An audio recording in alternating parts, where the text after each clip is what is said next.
and westwards, because that's where the cloud is this afternoon, and some drizzly outbreaks in the far northwest. Most places dry, though, with the best of the sunshine further south. Just the outside chance of a shower in eastern parts of England, but most places will escape. Temperatures as high as 23 or 24 Celsius, that's 75 Fahrenheit, but cooler on the coasts and the cloudier northwest. Tonight, most places remaining dry or rather misty, but those drizzly outbreaks continuing up there in the northwest. Here's a summary. Power gen. Generating electricity whatever the weather.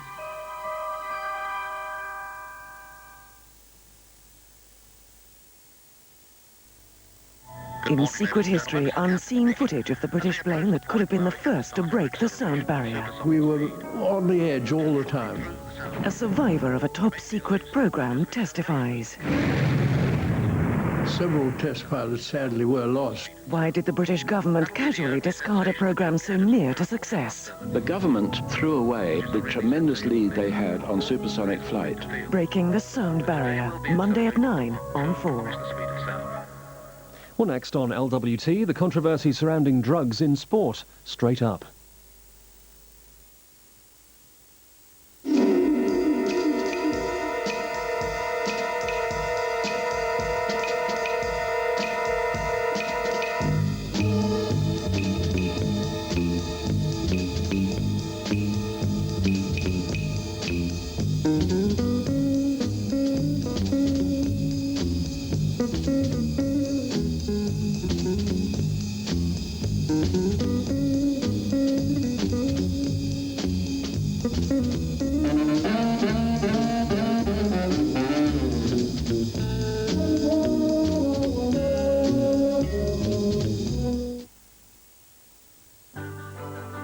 One now give you the choice of free local weekend calls, or up to 30 minutes, 100 minutes, or 200 minutes of free national calls a month to use anytime, day or night. With so much free time to talk, no one offers you better value. I've just fallen in love with a shampoo. New L'Oreal Elvive. Now even fine hair can have more body. Here comes the science bit. Concentrate. L'Oreal has duplicated ceramide, one of the hair's natural strengtheners, creating ceramide R, which penetrates the hair, rebuilding its strength from within. For stronger, thicker, fuller hair, wash the strength back in. L'Oreal Elvive shampoo with ceramide R. Because it's L'Oreal, and I'm worth it. Is excellence a state of mind? It's more than that. Excellence cream from L'Oreal. Rich in moisture, it protects. So creamy, it doesn't drip. And best of all, excellence really covers grey. With rich, healthy colour. The creme de la creme of hair colour. Excellence cream from L'Oreal. Because I'm worth it.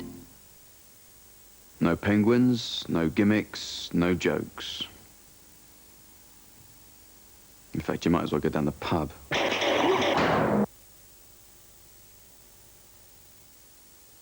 Back together to make Fridays fun. Emma Forbes. Andy Peters.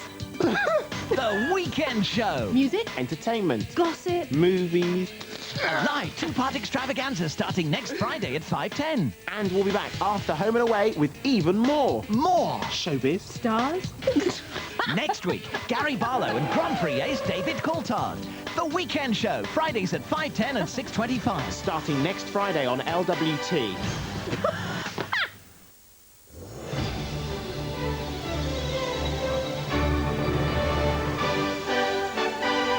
You're watching LWT Straight Up.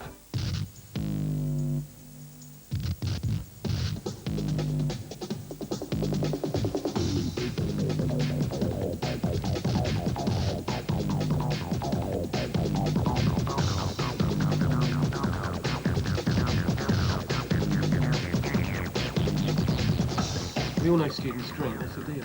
Yeah, but they drink. But often, many of these don't realise they've got a problem. There's drugs in every sport, isn't there? Well, isn't there? Well, there are, but it's the rules that are the problem. You can take drugs in tablet form and you're okay, but if you take it in liquid form, you get banned. Are they all called Tarquin? Now, they have the most ridiculous names like Wizard and Orc and Stig. And really, that's what they are. They're real-life, modern-day Stig of the Dump.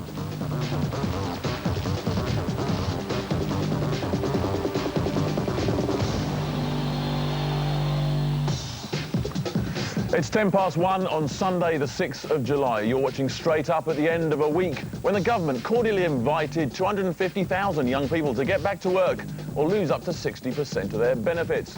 When Barclays Bank deposited £1 million in the account of a student and she gave it back.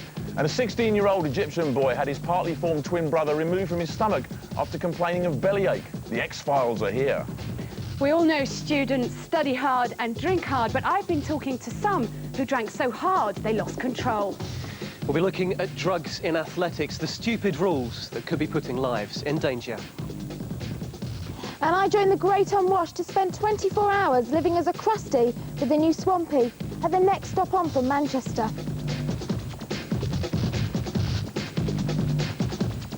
Right, drugs in sport is putting careers and lives in danger. And that's the opinion of Britain's top athletics doctor. He's been talking exclusively to Straight Up about his fears. About the fact that many drugs shouldn't be banned at all. About the confusion surrounding what's safe and what isn't.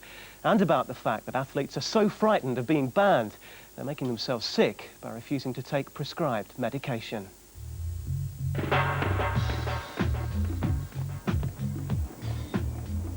This athlete is a cheat, officially anyway. 6 months ago, he tested positive for drugs. He's one of the UK's most talented hurdlers, but now his reputation's been badly damaged, and he's had to serve a ban. So what exactly was Matt Douglas's crime? Well, at a national race meeting early this year, a random test revealed a trace of a drug called ephedrine in his urine. Now, ephedrine doesn't enhance performance, and in the quantities found in Matt, it's about as much of a stimulant as half a cup of tea. Pretty disappointed with the whole thing, really. No help whatsoever. That I've really been at a loss to find out what it was in my system, and they've given me no support whatsoever in finding that out. In athletics, ephedrine means an automatic ban. Matt Douglas was grounded for 3 months. 3 months in which he missed a chance to claim a major title. 3 months in which his British ranking slipped from 2nd to 5th. Athletics is my life. I've been sort of punished above and beyond what you'd expect reasonable for that offence. But if Matt had been a tennis player, a boxer or a powerlifter, ephedrine would have cost him nothing more than a warning. Why? Well, the International Olympic Committee's list of banned drugs is incredibly long, and in sport there's an incredible amount of disagreement about it. In fact, some doctors believe that many of the drugs on it, including ephedrine, shouldn't be banned at all. And one of those doctors is the most senior in British athletics. It's crazy for somebody to make a mistake by buying something over the counter and then finding their name in the newspapers or in the evening news because they've taken a stimulant and they're being banned from athletics. British athletics top doctor disagrees with the rules he has to enforce. The dope labs are kept busy. They don't miss anything. Every athlete's medicine cabinet is a potential minefield. The list of banned substances can be confusing. And that list of banned drugs has a few surprises on it. If you're an athlete and you've got a cold or a headache, well, you better watch out. You might find that you've got Nurofen in your medicine cabinet. Well, you'd be okay with this, but if you've got Nurofen, cold and flu, and you choose to take a few of these tablets, you're not okay at all. You're going to get banned. If you feel a bit chesty, you might think that Benylin cough and congestion is the thing for you. This remedy's okay, but if you take Benylin for flu, you're out, you're banned. And as for Lemsip, well, just a few swigs of this stuff, and again, you're facing an automatic ban, out for 3 months. Just imagine how fast Linford Christie could run if he was allowed to drink this stuff. And that, of course, is the whole point. He wouldn't run any faster. These drugs do not enhance performance. If they've been found to have a stimulant, it's probably some pseudoephedrine from the Lemsip, but people think stimulant. Have they been taking amphetamines?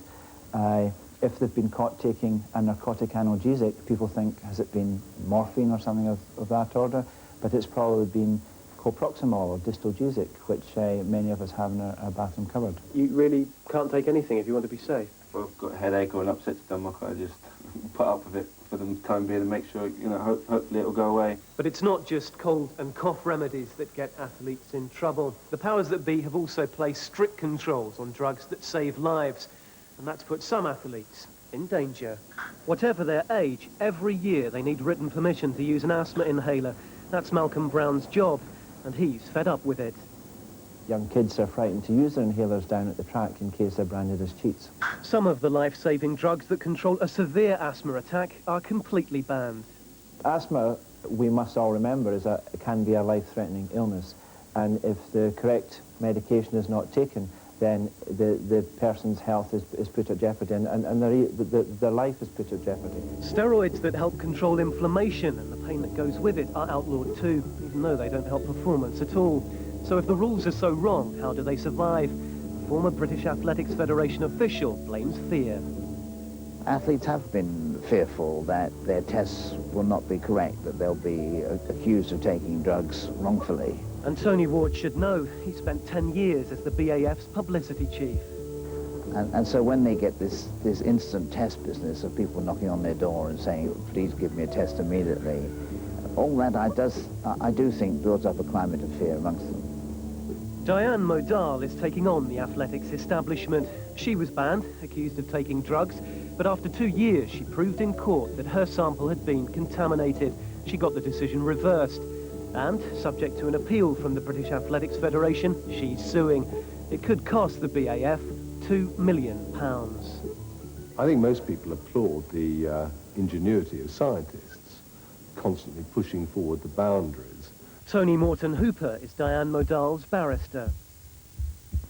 Unfortunately, in the world of drugs and sport, I think they've created a monster. That monster is a scientific regime which can now detect minute traces of banned substances against a background of administrative incompetence. The British Athletics Federation don't accept that. They say they're not going over the top and that their job's simply to make sure that there are no drugs in sport. Matt Douglas isn't interested in the politics. He's interested in competing. He claims he could have got back to racing much sooner if he'd lied and said he'd taken ephedrine intentionally. That would have made the paperwork easier. But Matt's standing by his story. The vast majority of our athletes have said to us through research that we've carried out that they certainly do not want to be pressured into using drugs. The UK Sports Council is Britain's biggest dope testing organisation. We have a scenario now where the reason why certain substances are on the list it seems to be pretty confused. My great fear is that sooner or later there will be a death amongst some athletes because they've been frightened to take life-saving drugs because of the doping regulations. Right, well, here with me now is Linda Stanton. She's one of the top women pole vaulters in this country and possibly one of our best hopes in the next Olympics. She's also someone who nearly died for exactly the reasons we heard about in that film. Now, Linda, you suffered a severe asthma attack. Tell us about that. It was a competition I started at, and I think I got cold. I developed a cold, and my breathing wasn't very good that day, and it took about a week for it to blow into a full-blown asthma attack. And when it did, you didn't take any treatment at all, and you were very near death. I hear that your lips turned blue. You reckon you were minutes away from death. Why didn't you take medication? Because I thought I was going to get banned if I took Prudensinol, which was an oral tablet that I had to take that opened my airwaves up really quickly, and that's what had happened my air, because I've been coughing and doing and trying to breathe. I'd my airways had just gone and swollen up. But your life was in danger, but you were so scared that your career would be damaged, you didn't want to risk it. No, I didn't want to risk it. My mum had to phone Malcolm Brown. I think it was a Monday morning. It took a couple of hours to get through, and I should have took it straight away. Now, he's the doctor we saw in that film. He wants the rules changed. 2 years ago, backed by all the medical directors of all the other member countries of the International Athletics Federation, he tried to get the rules changed. They haven't succeeded 2 years on. How many athletes do you think are in your position? They won't take medication even if they're really ill? I think there's quite a lot of people. I mean, I know one lad that took quite, convincing that just all you have to do is just get a note off your normal doctor, write a letter to Malcolm Brown with a letter, and then it's sorted. But it is a dangerous situation, isn't it? The rules have got to be changed. Definitely, yeah. Definitely. I think they've got to be changed anyway for asthmatics and anyone who's got cold. I mean, I can't see anybody wanting to take Ventolin who hasn't got asthma, because there's side effects to it. So. Of course. OK, Linda, well, you're going to take your medication in future, yeah, aren't you? I am. All right. Going to be a good girl. Good luck at the Olympics, and thanks very much for coming in. OK, thanks a lot. Cheers. See ya. Well, some facts for you now. If you're aged between 16 and 24, you're more likely to get drunk than any other age group. Drinking's a relatively cheap way to have a good time, and many students say it's the only way to have a good time. As a group, students booze up more than anyone else, often starting at lunchtime and stopping when nausea cracks in. Most students say they can control their drinking, but the figures say more and more of them can't. It's the student thing to do. Drink and drink and drink with your mates. But what happens if you wake up an alcoholic? I drink 60 pints a week. I drink about 30 bottles this week, but it's only for 3 years, so it probably doesn't matter. We get a lot of students in here because the beer's cheap and they get wasted. My last tenner, yeah, I'd buy a couple of tins of beans, a loaf of bread, and I'd blow the rest on booze. It's social, builds confidence, and it's an icebreaker, but booze can also kill you. When students come away to university, there's a big emphasis on alcohol and going out and socialising. It's a student thing to do, basically. You just get drunk, isn't it? Have you found that you've come across students who you would class as alcoholics? Absolutely. In fact, there was some statistics done a few years ago that said that if you added up what most students drank every week, some vast percentage of students would be classed as alcoholics. There was a phase when I did get quite violent. If anyone annoyed me, and that was just like to a really low extent, I'd just hit them, and I'd think that was normal. I'd usually start about, I don't know, 6 or 7, maybe get a few beers from the off licence, sit at home and drink them, and then go on to the pub, and I don't know, after about 6 pints or something, go on to a few gins in between. This woman's a Hindu. In her culture, you're not supposed to drink, and because of that, she chose not to be identified. There are times where you drink so much you throw up, but then you just carry on drinking. And then you just wake up the next morning and then just do the same thing over again. Do you think you are an alcoholic? No, I don't. In a drunken moment, she even threatened a friend at knife point. But this was student land, and she wasn't drinking alone. Research shows that only 1 in 10 students don't drink, while over half exceed the weekly recommended amount. The rest, about 150,000 students, are drinking what experts call hazardous amounts. So how much is safe to drink a week? 10.5 pints for women and 14 for men. But our students are hitting the extreme end. That's 18 pints for women and 26 for men. And after that, it gets dangerous. It's the whole freedom thing. It's like, right, I'm no longer constrained by my parents. I can drink as much as I want. I don't have to go home and pretend to be sober. And so a lot of people feel that it's this great escape kind of thing and get really, really into drinking much more than they ever would have done at home. Manchester Uni downs more booze than any other college. For Andrew, it was easy to join in. It was like no incident or anything. Just realised I had a lot of cash, got to go into the same pub again and again, liked it in there, and just kept going, like most days. And how much were you drinking? Probably about 70, 200 pints a week. Soon, the drinking was taking its toll. I'd wake up and at 12 o'clock still being drunk, want to go to the pub and wouldn't want to go to lectures. So I didn't go in most days. I obviously went in a few times a week, but I only made like a couple of lectures a week. And consequently, you think you're going to fail your exams? Yeah, I know I've failed. I've had all my exams by now, and I know, with the exception of one, I failed all. Wasted opportunities can be recovered, but sometimes excessive drinking can lead to wasted lives. Our university's on a very main road, so people come out of the bars late at night drunk and don't look where they're going. Then there have been a number of deaths, which are probably alcohol-related. There's also a case of a student last year who got into a taxi, or what she thought was a taxi, but she was completely drunk and was murdered as a result. Concerns may be genuine, but hypocrisy runs deep. Student unions spend over £30 million a year on beer, wine and spirits, but they make the same again in profit. They say there's no conflict of interests. The proportion of students that actually classify themselves as having a drink problem and needing to seek advice for a drink problem is very, very, very low. Well, that's because alcoholics don't admit that they're alcoholics.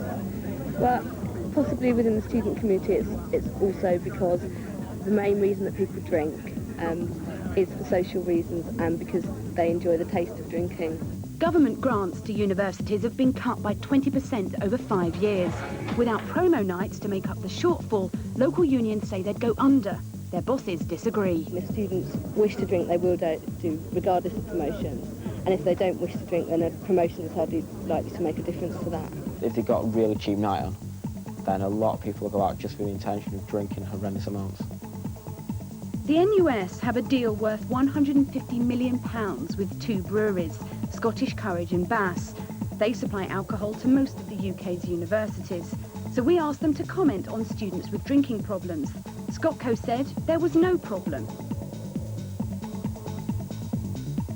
And Bass simply ducked the issue with their glib response. When it comes to students and drinking, it's head in the sand time for the people who can make a difference. And it's left to those on the ground to pick up the pieces.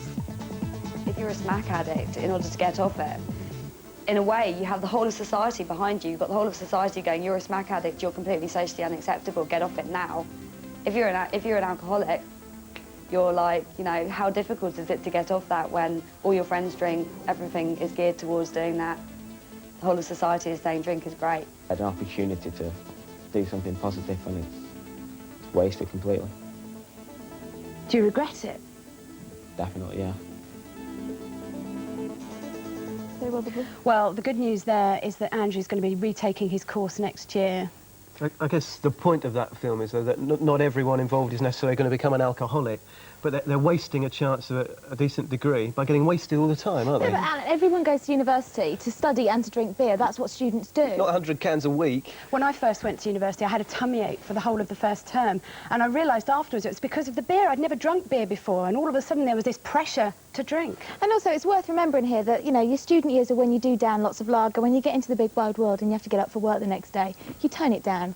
Yeah. Not all of them are going to become alcoholics. Yeah, I suppose you do turn it down because you've got to be good. We have. Oh, yes, yeah. Pretty excessive, though, some of the stuff in that, wasn't it? She liked passion, as she liked smut and scum, with their hissing and hot-breathed sounds, that whispered in the dark forbiddenness, their tang of sleaze. She liked to hear about banging and screwing, especially screwing, with its energetic and nocturnal undertone. Oi! What? Oh, the break already. OK, well, we've still got the bloke with the best job in the world, the new editor of Loaded, and our Saturday girls talking money. Finish, I'm going to be about 2-3 grand in debt, literally.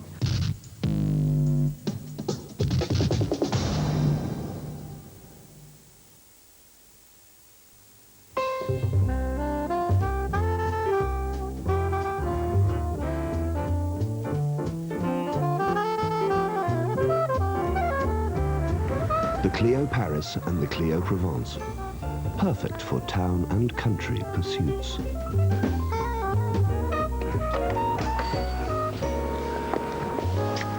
Papa? Come on. The Clio Collection from 6995 on the road. Many designer names are included in the Boots Opticians half-price frame sale. See for yourself before they walk. I've just fallen in love with a shampoo. New L'Oreal Elvive. Now even fine hair can have more body. Here comes the science bit.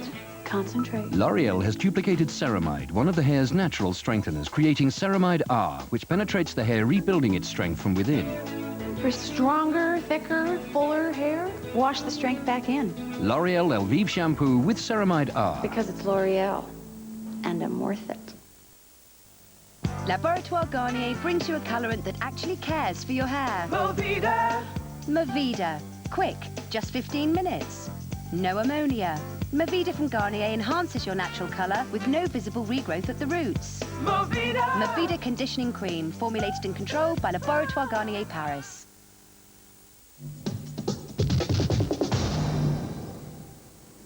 Imagine this, some bloke comes along, offers you a whopping great salary to go to work every day and drink an inordinate amount of lager in between poring over pictures of semi-naked women. Yes, it's bloke's paradise, and it's exactly what this guy does for a living. Sounds like hell, but first, Saturday girls, Sophie, Dylan and Sharon. They may have Saturday jobs, but they're still students, and they're skint.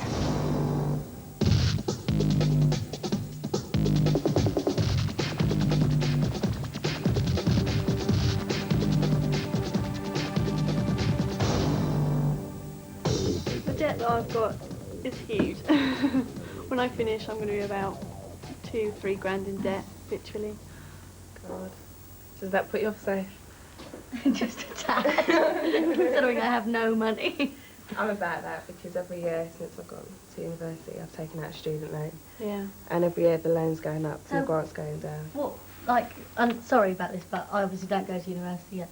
So why do you take loans out? What do you need? I mean, do you not get grants for, like, your housing? But I don't get a grant which is sufficient even to pay my rent. So you get a grant every semester, that doesn't even cover my rent. And my parents help out, obviously, but I don't want to be a burden on them because I'm 21 and I don't think at my age I should be asking for money all the time. So it's just basically living expenses. You've got to pay for food, bills, yeah. Well, how do you go about getting a loan? You can get it in one lump sum or in different instalments, but most people get it in one lump sum. First time I had it in one lump sum and the whole lot just went. This time I've had it in instalments. Party. This time I've had it in 3 instalments and it's been so much better. Has It's it? the best way to do it. I think I might do that actually. But like everybody, you're always skint though. You are, Yeah, aren't you? I know. You're always skint. It's always been on my rent though, that's the thing. It's the biggest payment all the time. Like 150 quid like every 4 weeks is going out of my account. So. It does add up. It really does add up. And just general things like getting cabs. But most people, I've decided to walk everywhere now. Last year I was getting cabs all over the house, do you know what I mean? So I've cut down a lot. And eating out as well. Yeah. I've cut down a lot. You have to buy like the cheapest foods. But regarding the loans, apparently, I don't know whether this is true, but if you leave the country, I think it's 3 years, like if you move abroad, the loan gets voided.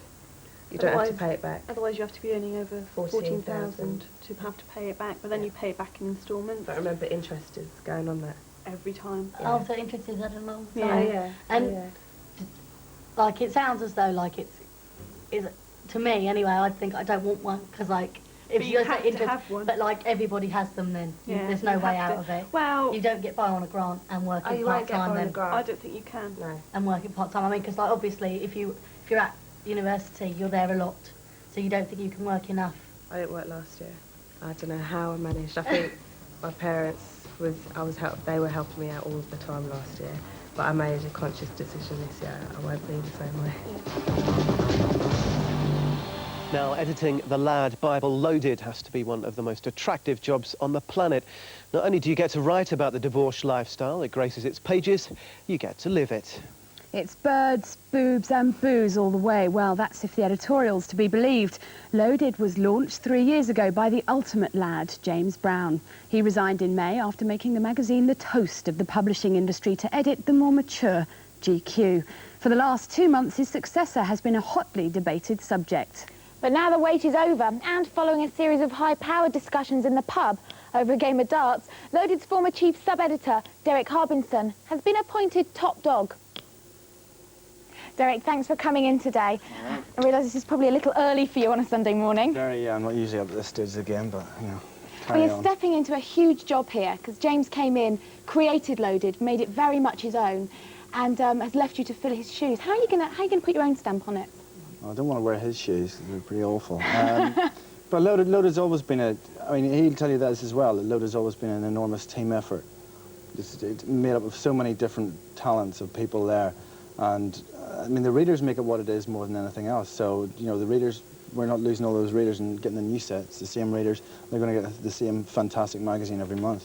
So you're not going to get rid of the bums and the boobs or anything radical then? Well, I'm not going to get rid of mine. I mean, you know, it's like... Bums You've got boobs? Bums and boobs exist. Well, yeah, but I keep them hidden at home. They're, you know, there's no... It's a mixture of loads of things. It's not just about sex, you know, there's beer and football and all sorts of stuff in there. All those important things. Yeah, you know, the fun stuff. Now, you must be in shock because you're a backroom player. As a sub-editor, you're a kind of behind-the-scenes guy, and you weren't really considered a front-runner for this job. Wasn't I? Oh, well. Well, I don't know, were you? I don't think so. So it must have come as quite a shock. It certainly came as a shock to the publishing world when you were appointed. When they're going, hey, yeah, who is he? Here's it. I still don't know. Yeah, it's just a shock. It's a pleasant shock, though. You know, it is the best job in the world to have fun and get paid large sums of money for it and just go around having a laugh. But do you really live the hedonistic lifestyle that is portrayed in your pages? Well, you can't write about stuff unless you go and do it. I mean, everybody who writes for the magazine or designs for the magazine, I don't want them to be hanging around the magazine at 11 o'clock at night working. They should be out having a life that they can write about and design stuff to go with. You know, that's the whole point of the mag. It's about us, and it's about the people that we are and the people that all our readers are. And we're just the same as the readers. So you do this thing called buy as a pint, where you go to some town and people have to buy you drinks. Yeah. Exactly how many pints can you drink without falling down? Oh, well, see, now I'm boss, I can just hire somebody else to do the falling down for me, and I'll just keep on drinking for the rest of the night. But it's not all lager, and boobs at Loaded, is it? I know a couple of your writers, and they're complete pussycats, especially when it comes to romance. I mean, when a guy proposed to his wife in such a romantic way. We all are, yeah. Are you really? Of course we are, yeah. Do you not worry about offending women, though? Because I know you do have a large female readership. Yeah, because they love the magazine, because there's there's no women's magazine that caters for the stuff they want to read, because it doesn't. A lot of women's mags assume that women don't have a sense of humour. Oh, absolutely, and I don't find it offensive. I think it's quite nice that we're talked about like that. It's not. I don't think it's offensive at all. And people who find it offensive, I usually find are people who have heard about the magazine or read about the magazine, but never actually sat down and read a copy of the magazine from cover to cover. Okay, I want to ask you. You worked for 6 years in Northern Ireland as a serious journalist. Now you're doing a boys' magazine. No, I'm a fun journalist. Yeah. Have you chosen this because you want to avoid situations like that which we've seen in Grand Prix today? Well, I chose to leave.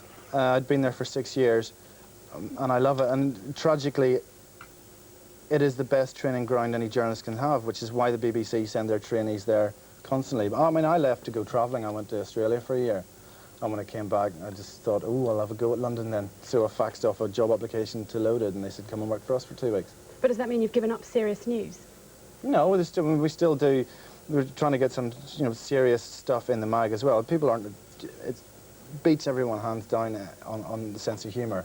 It's the funniest magazine on the planet, and there will be serious stuff in there, which we've already done. We've been to the party conferences. I was in Bosnia for a week last year. I've been to Beirut.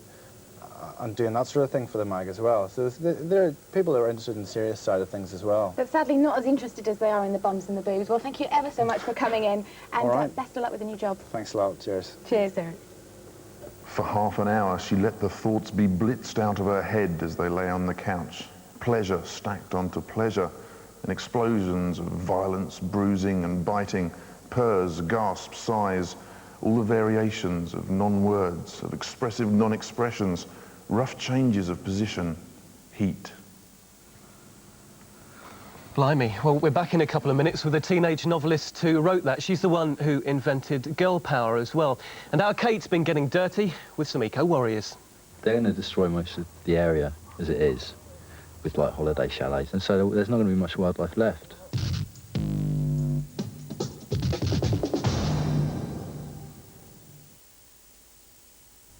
I'm late for a lot of things, Mum, but your Sunday lunch ain't one of them. But until Dad... Now, you know me, Joe. I like a good laugh. I mean, remember Portugal?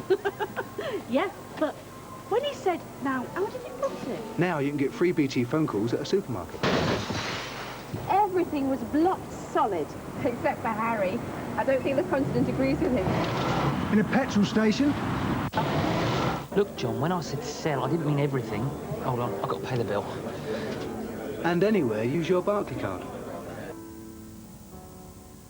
Because Sainsbury's, Texaco and Barclay card are just some of the companies to offer free BT phone calls.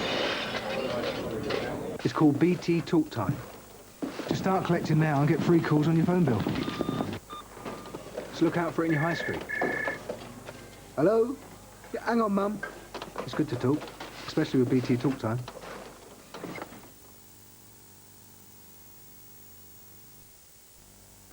Laboratoire Garnier creates a daily moisturising fluid with a difference, Synergie Vitamin Radiance.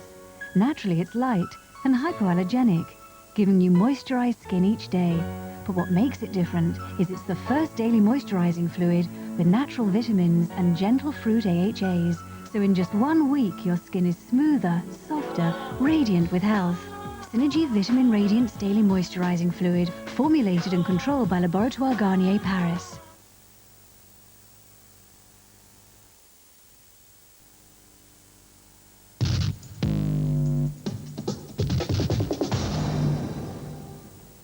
All right, now it's time for your film, isn't it, Princess? You see, she's got a new nickname given to her by a new friend in the woods. They're a dirty lot, aren't they? And you don't really like that, do you? Listen, Alan, you may mock, but for this film I've just made, I made some took some serious risks. I was filmed without makeup.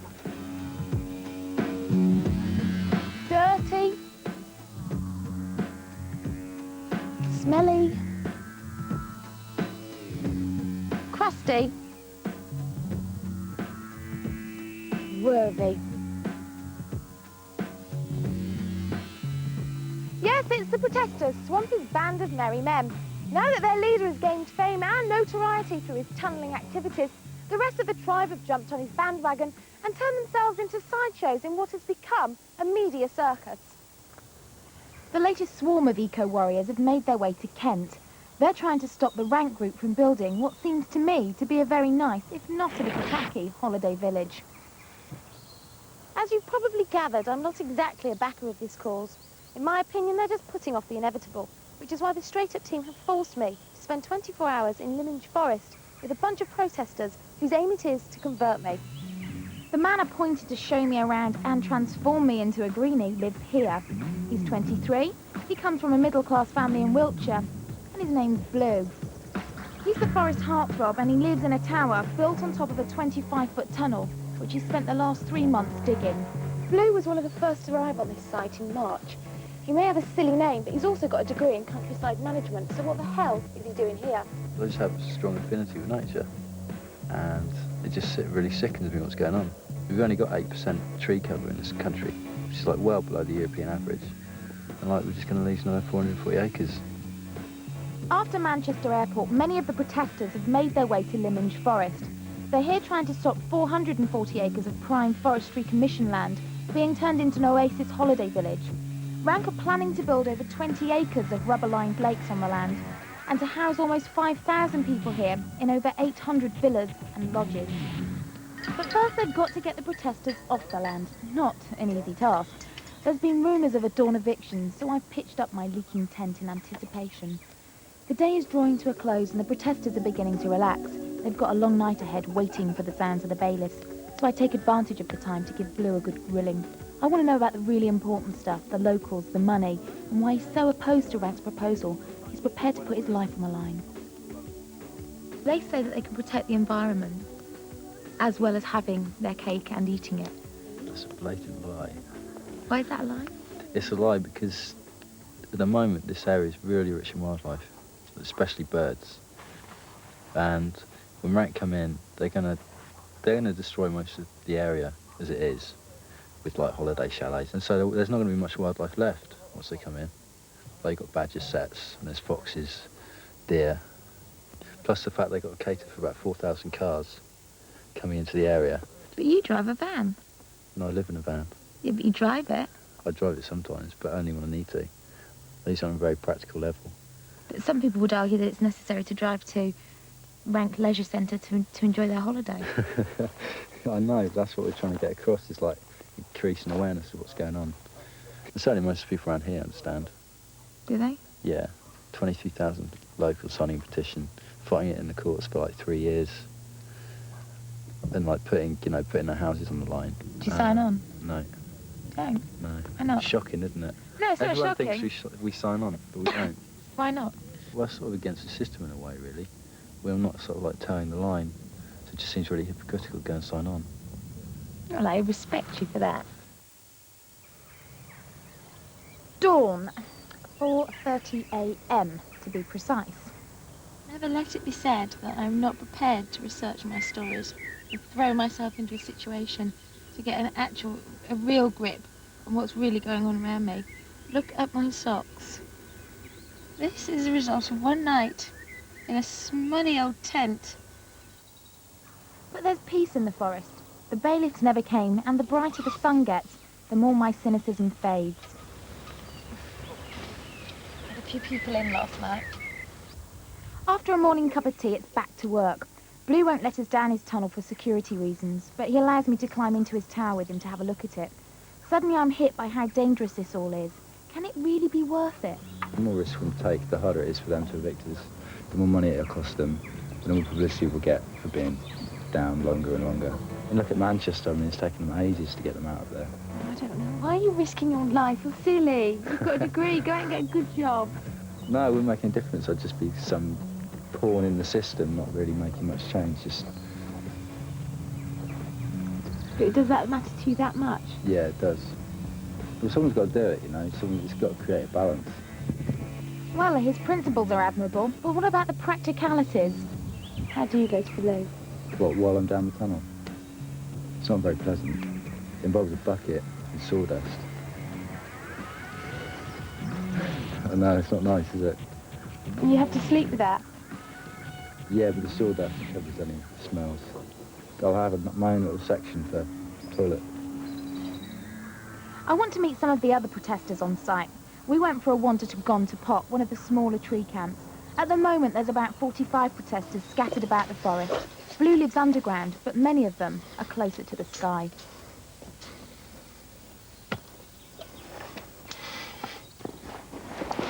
I like climbing. I'm a big kid. Really. And it's fun. We wake up in the 40 foot up in the air. At Gone to Pot, I wanted to find out from the tree folk whether they thought living amongst the leaves really could change anything. There's no other choice apart from having to get in the way. It's not going to stop. Money is the main priority for a lot of people. Mike sleeps 40 foot above the ground in a tree house with his girlfriend, Kate. I can't know what rank they're thinking or dealing with, apart from I think it's probably to do with profit. If we could cost them a lot of money to remove us, and that thereby would reduce their profit margin, so we could, if we did that, then they would pull out. Although I'm not convinced that they will win, or that it's worth risking their lives to do so, I must admit that I am enchanted with the eco-warriors' way of life and full of admiration for them. My 24 hours has come to an end, and Blue and I say goodbye. When you heard that I was coming here, you were convinced that you could convert me. Yeah. Do you think you have? I think so, yeah. Why? Because once you come down here and meet the people, you realise that we're not completely weird and mad, and we're actually quite well-informed and intelligent people just doing what we believe in. My pessimism has turned to sympathy and sadness. Lyminge Forest is a place of unsport beauty and should stay that way. And maybe it will, but only through the determination of these eco-warriors, even if it means they do whiff a bit. Although I do think that you're still going to be fighting pretty much a losing battle. I am converted, I must admit. And I do love it here, and I really don't want to go home.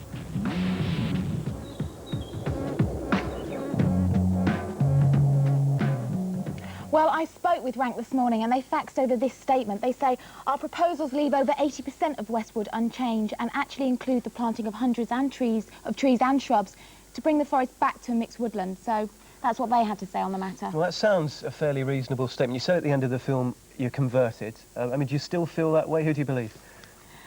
I'm really sympathetic to the cause, but at the end of the day, I think the Newbury and the Manchester protests, I think what they were fighting there was far more justifiable. I don't think that this will be so devastating. Nick? Are you going to do any work today, or are you just going to read that book? Oh, the book's great. It's sort of very sexy a place. It's quite descriptive too. Listen to this. The flat had a clinical, celestial, mad look. It seemed to be enveloped and layered in white, as if wafered or pastried and rolled in rice paper, sifting and slipping like the torn-off scales of a fish. The book's by Badisha, who's been described as a prodigy, and it's called Seahorses. A prodigy, well, she started her own fanzine, Girl Power, age 14, wrote for Enemy at 15, has since written for Dazed and Confused and The Big Issue, and HarperCollins commissioned Seahorses when she was only 16. She's been described as both arrogant and brilliant by reviewers who haven't met her. You can decide for yourself now, because she's here. So what is it, brilliant or arrogant or pretentious, which? Arrogantly, brilliantly pretentious, I think. Oh, definitely. They're not wrong, but there are other sides to the writing, and I guess if reviewers want to concentrate on just one aspect, they have every right to. You sound very confident about your ability. When you were you aware that you were confident enough and that you were brilliant? I wasn't really, for me, at least, writing was an extremely private process. I didn't write it thinking, God, what are people going to think? Am I good enough? I just, you know, sat down, put the blinkers on, wrote the thing. It's only afterwards, when it was all printed out and sitting on my desk, I suddenly realised that it was actually going to be a book, that it was going to go out and be received by the public. But by then, you know, it was done. It was almost, in a sense, out of my hands. Well, it was bound to be, really, wasn't it? I mean, 16 when you wrote this? Yeah. And, well, the sex is extraordinary, isn't it? I mean, and in some considerable detail. So how do you come by your knowledge at such a young age? It's not entirely divorced from reality, but at the same time, I haven't stuck very, very closely with what I know. Put it like that. It's. You're saying this is all imagination? I'm saying at least half of it is conjecture. Well, some of the girls in the office are in it saying she has not imagined this. This is too close to the point. Also, you sort of drift into areas that are very dodgy too. There's a section on incest in here too. Yes. I mean, were you not frightened at all to start writing in those areas at such a young age? Strangely enough, I actually think it's almost easier, whether it's morally good or not, it's almost easier to write about things which you don't know, especially when you're a young writer, especially when you're a first-time novelist as well, to stray from your own experience and, as I said, imagine situations which you haven't been in. I'm not saying it's a good book, put it like that. If people say that it's not convincing, that's absolutely fine. But for me, at least, I certainly learnt more from writing about scenes of incest or scenes of taboo relationships than I did from, say, writing about a school scene, which I know, it was even a boring process as a writer. But it's true to say that. I mean, whilst I accept what you say about using imagination in areas that you don't know about, the heroine of the book, we can call her that, is a schoolgirl of your sort of age who meets a 34-year-old man and starts a relationship. I mean, so drawing on own experience as a schoolgirl, presumably. To a certain extent. I'm drawing on my own experience of school and schoolgirls in general, I'd say. I mean, certainly at every single stage when writing about a young girl like that, I had to sit down and think, right, okay, how close is she to me? Will people think I've just looked in the mirror, read my own diaries, rewritten them? And I decided no, at every single stage I've made her completely unlike me. Her personality, her appearance, her private life, certainly nothing to do with me, but certainly to do with what I know. There's a couple of other things I wanted to get into. First of all, you're from an Asian family, a very raunchy book. Does this not cause problems for you within the Asian community? Well, if by Asian community you mean a group of people who are very staunchly right-wing and, anti the breaking of the ranks, then, well, even then, no. And I've got to say it's a pretty sort of hefty stereotype. I think actually, in terms of second-generation culture, it might even have been helped by the idea that second-generation Asian art, whether it's music, fashion, whatever, is actually quite, fashionable at the moment. I'm not part of a scene, but it's keyed me into a few other things that are happening at the time, which has facilitated the sort of publicising of the book, I guess. It's true to say that the critics, when they wrote about you, you seem to get a harder time from women than from men for writing this sexy book. Was that a surprise to you? I don't think it's because I wrote a sexy book necessarily, but I think because in the book there's a young girl and several women actually who are in awe of or enthralled to or the victims of male society or masculine personality modes. I think what some critics, regardless of gender, didn't realise is that the person who's sitting here is not necessarily the person who kind of transferred her own politics directly onto the book. It's an author persona, it's just a narrator. Right. Well, good luck with the next book. I look forward to seeing it. Another sexy one, I presume. But in the meantime, Badisha, thank you for joining us. Cheers, thanks a lot. Right, you lot, what are you up to next week, Kate? Well, the Brits are coming. We are, as far as the Americans are concerned. We are infiltrating their charts, and I'll be going over with Gary Barlow to see how he gets on when he tries to crack America. Yeah, interesting stuff. You, Ali? Well, more foreign stories. After I leave this studio, I'm getting on a plane to Benidorm, and I'm going to find some thugs on the run. Jets. Marvellous, you? Me, I've spoken to Steve McManaman, the Liverpool football player, his agent this morning. We're trying to get out on the streets of Liverpool with him to find out more about his support for the Dockers strike. Definitely get him, maybe? He's a busy man, isn't he? Yeah, well, we're hoping. OK, and also don't forget that the shop's open at midnight this evening, or some do, to sell the new Oasis single, which is called... That's right, and straight up, we'll be back next week at the slightly earlier time of 5 to 12.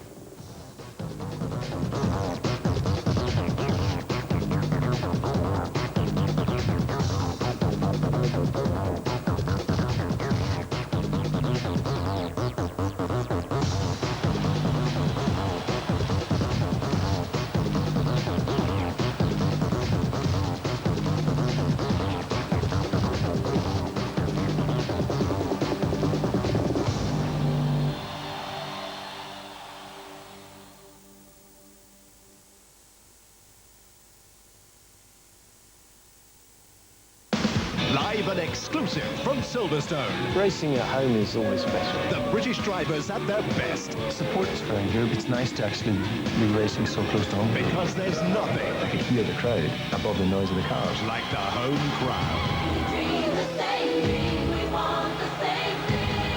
The biggest single sporting broadcast ever staged in Britain. The British Grand Prix. Qualifying next Saturday 12:30. The race next Sunday at 1. Are the recent windfalls good or bad news for us and the economy? A new series, City Talk, next.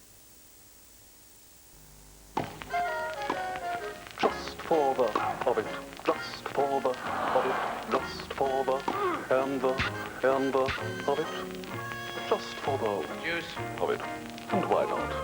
Just for the of it, just for the of it, just for the game and the of it, just for the, do I say, just for the taste of it, Diet Coke. Every time you start your car from cold, it takes a while for your engine to get full protection from its oil. Metal grinds against metal. The damage is permanent. Castrol GTX Magnatech works differently. Unique polarized molecules cling like a magnet, dramatically reducing engine wear. For protection from the moment you turn the key, ask your garage for Castrol GTX Magnatech.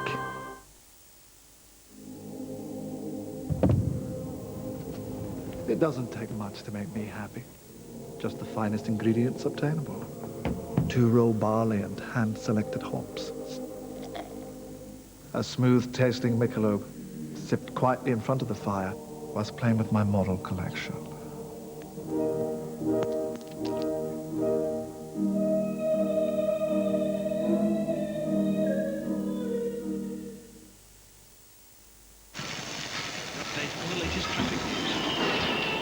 Still extensive delays due to the roadworks at junction 9 of the M1. Due to the sheer volume of traffic, there are tailbacks of about half a mile or so. Not much better news to report on the elevated section of the M4.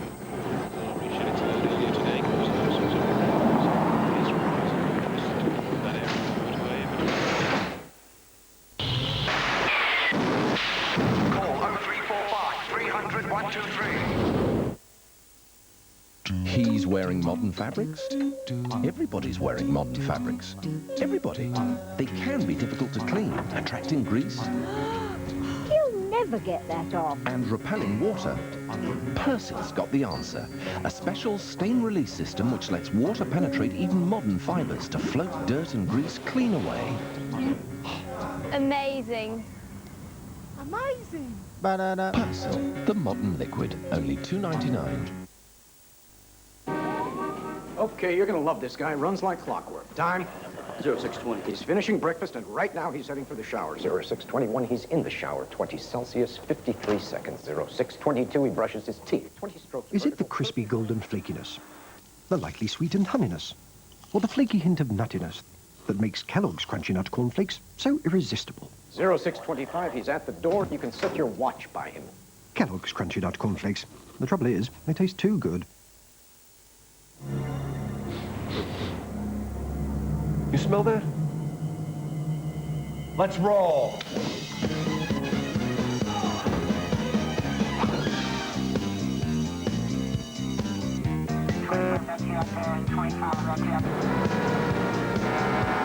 Hey, you just can't resist the tempting aroma of KFC. You smell something? No.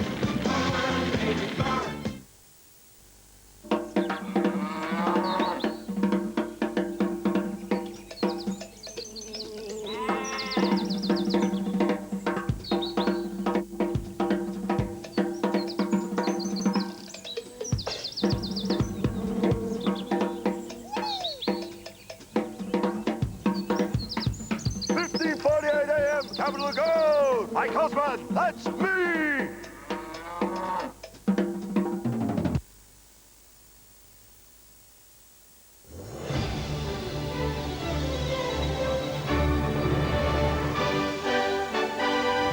In half an hour, Murder, She Wrote. That's after a new series, City Talk.